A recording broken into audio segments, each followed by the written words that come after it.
Hey guys, Nandini this side. कैसे आप सब? होप तो आप सब अच्छे होंगे। आज हम एक नया चैप्टर स्टार्ट कर रहे हैं, अलजेब्रिक एक्सप्रेशन। तो आज हम इसका इंट्रोडक्शन लेंगे कि इस चैप्टर में आपको क्या क्या चीजें पढ़नी है। सबसे पहले मैं आपको बता दूं, ये जो अलजेब्रिक एक्सप्रेशन है ये आपकी क्लास में इसका न्यू इंट्रोड्यूस नहीं हुआ है। क्लास 6 में भी आपने पढ़ा था इसे, राइट?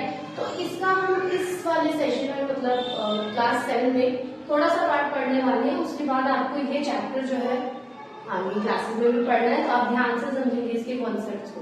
सबसे फर्स्ट हम आता है इक्वेशन। इक्वेशन क्या होती है, राइट?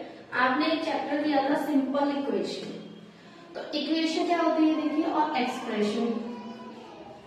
इक्वेशन और एक्सप्रेशन में पहले हम डिफरेंस समझते हैं कि क्या होता है।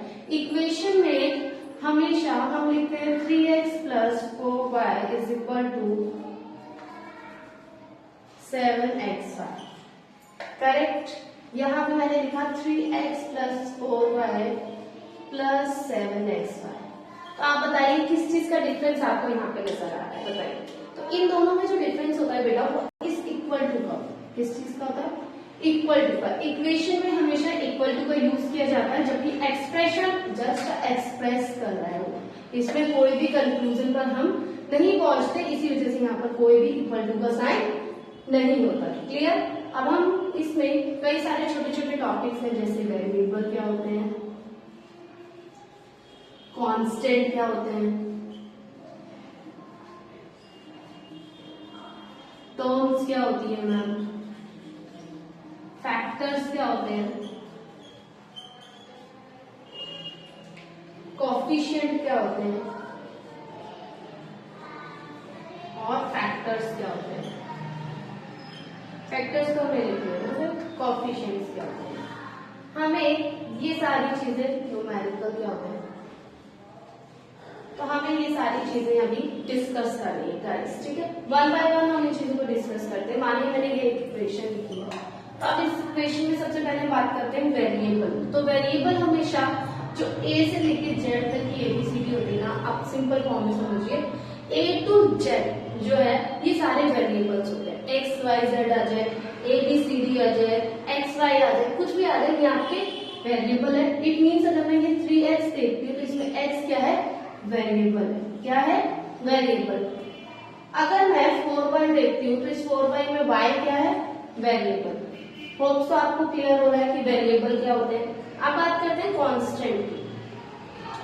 इसी डिजिट में अगर मैं मान लो यहाँ से ये एक्स वाई हटा देती हूँ, कांस्टेंट का मतलब होता है कि जो चीज फिक्स है।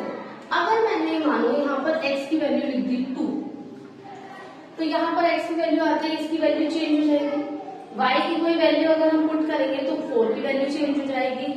बट यहाँ 7 में हम कुछ भी करेंगे तो इसकी वैल्यू चेंज नहीं होगी, क्योंकि इसके पास कोई भी वेरिएबल नहीं है। तो 7 हमारा क्या है? कांस्टेंट। क्लियर? टर्म्स क्या होती है? अब जैसे यहाँ पर जो साइन लगे हुए हैं, जो साइन के साथ में होते हैं, लाइक ये एक पूरी टर्म, ये एक पूरी टर्म, मतलब कि अगर एक बीच में साइन लगा हुआ है तो वो उसको डिटैच कर देता है। ये हमारा 3x एक टर्म हो गया, 4y एक टर्म हो गया। तो टर्म्स क्या होता है? जैसे 3x, 4y और 7 as well, ठीक है? फैक्टर्स कैसे निकालते हैं? मानिए 3x है, तो 3x के फैक्टर कैसे निकालेंगे हम? 3 और x, राइट? जैसे 4y है तो 4y के फैक्टर कैसे निकालेंगे? 4 और y। मतलब हमें इन्हें अलग अलग करना है, डिटैच कर देना है। अब बात करते हैं कोएफिशिएंट की। कोएफिशिएंट का मतलब होता है जो कि नंबर साथ में होता है। x का कोएफिशिएंट कौन है? 3 का कोएफिशिएंट कौन है? x। तो मान लीजिए ये सब न्यूमेरिकल का मतलब जो नंबर है, तो x के साथ न्यूमेरिकल कौन है? 3, तो 3। y के साथ कौन है? 4, तो 4। यहाँ पर 7 है तो 7। मतलब नंबर्स जो होते हैं हम उन्हें न्यूमेरिकल कहते हैं। होप सो आपको ये सारी चीजें क्लियर होंगी। चलिए नेक्स्ट टॉपिक पे चलते हैं।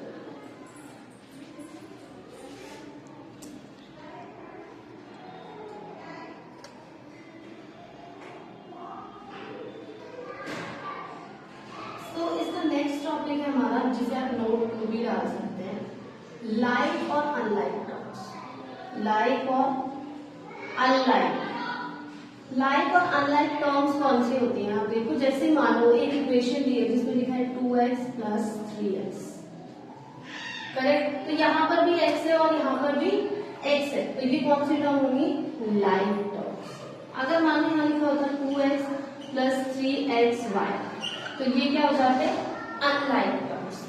बेटा ये चीजें समझना ना बहुत जरूरी है, क्योंकि अभी ये इजी लग रहा है, बट जब आप इनकी क्वेश्चंस करेंगे ना तो यही चीजें आपको बहुत टफ लगेंगी। जैसे एक क्वेश्चन लेते हैं, अगर मानिए यहाँ पर लिखा होगा 2x plus 3y plus 4x plus 7xy। अब हमें इसमें सेग्रीगेट करना है कौन सी लाइक टर्म्स है और कौन सी अनलाइक टर्म्स है। तो 2x और 4x सेम है, तो हम लिख देंगे 2x plus 4x like terms है, और 3y और 7xy जो है वो अनलाइक टर्म्स। क्लियर? जब हम इन्हें ऐड करते हैं या सब्ट्रैक्ट करते हैं तभी हम लाइक टर्म्स को एक साथ रख के ऐड करेंगे और अनलाइक टर्म को एक साथ रख के ऐड करेंगे। So clear? ओके, तो लेट्स मूव नोट नंबर 3। इसमें हम मोनोमियल, बाइनोमियल और ट्रिगोनोमियल के बारे में पढ़ेंगे। मोनोमियल का मतलब होता है जिसमें एक टर्म रहती है, 2xy हो सकता है, xy हो सकता है 7xy हो, मतलब कोई भी एक ही टर्म का क्वेश्चन है, उस एक टर्म के कॉन्सेप्ट को हम बोलते हैं मोनोमियल। बाइनोमियल का मतलब जिसके अंदर दो टर्म्स हो। अभी हमने टर्म्स पढ़ा था ना, जैसे 2x प्लस xy, ये लाइक भी हो सकते हैं और अनलाइक भी हो सकते हैं। जैसे कौन 3x प्लस 4y, मतलब जिसके अंदर दो टर्म्स आती है वो होते हैं बाइनोमियल। ट्रिगोनोमियल नाम से ही पता चल रहा है, जिसके अंदर मैम 3 टर्म्स आती होंगी शायद, तो ये बिल्कुल करेक्ट बात है। जैसे 4xy प्लस 7y प्लस 8, जिसके अंदर 3 टर्म्स आती है। एक पॉलिनोमियल भी होता है जिसके अंदर हम कितनी भी टर्म्स ले सकते हैं। अब इनके अंदर हम बाइफरकेट करते हैं। मोनोमियल मतलब 1 टर्म, बाइनोमियल मतलब 2 टर्म्स, ट्रिगोनोमियल मतलब 3 टर्म्स, और पॉलिनोमियल वैसे तो कॉन्सेप्ट में है ही, उसके अंदर आप अनलिमिटेड टर्म्स जैसे 2xy plus 3x plus 4xy plus 7, कुछ भी कितनी भी टर्म्स ले सकते हैं उसके। क्लियर?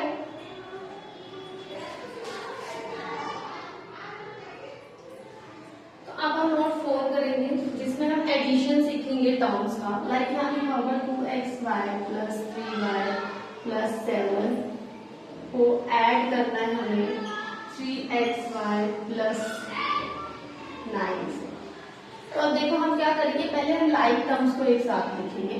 तो हम क्या लिखेंगे 2xy plus 3xy plus 3y plus 7, या तो आप ऐसे लिख लेंगे, या फिर इसका एक तरीका और इजी है, आप लिख लो 2xy प्लस 3y प्लस 7। ठीक है? अब हमें ऐड करना है, मतलब प्लस का साइन नॉर्मल जैसे हम प्लस करते थे। अब 3xy के नीचे 3xy लिख लो ताकि बिल्कुल भी कंफ्यूजन ना हो। प्लस 9 है तो प्लस 9 हम कहाँ लिखेंगे? यहाँ पर हम क्या करेंगे मैम? ब्लैंक छोड़ देंगे। तो ये आपका आ गया 5xy, और यहाँ पर कुछ भी नहीं है तो ये प्लस 3y ही रहेगा। प्लस आप इन दोनों को ऐड कर दीजिए 16, तो ये आपका आंसर है। क्लियर?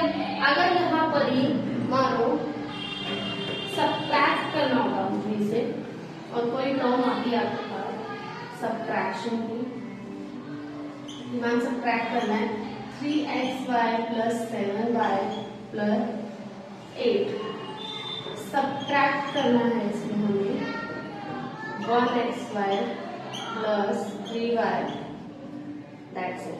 अब हम इसे भी सेम वही फॉर्मेट फॉलो करेंगे, वो सबसे इजी फॉर्मेट है आप लोगों के लिए। पहले आप एज इट इज लिख लो फर्स्ट डिजिट, ये कितना भी लंबा हो कोई टेंशन नहीं है। अब हम 1xy है तो xy के नीचे लिख देंगे, माइनस का साइन पुट कर देंगे। 3y है तो हम यहाँ पे 3y लिख देंगे, करेक्ट? अब देखो यहाँ पे 3 में से 1 गया 2 बचा, यहाँ पे 7 में से 3 गया 4 बचा, यहाँ पर एक एज इट इज आ जाएगा। होप सो आपको क्लियर हुआ कि एडिशन और सब्ट्रैक्शन हम कैसे करते हैं। अभी हम आगे चल के इसके कुछ इंपॉर्टेंट क्वेश्चंस करेंगे नेक्स्ट वीडियो में। साथ में अगर आपको इसके एक्सरसाइज का कोई क्वेश्चन नहीं समझ आ रहा है तो हम वो भी डिस्कस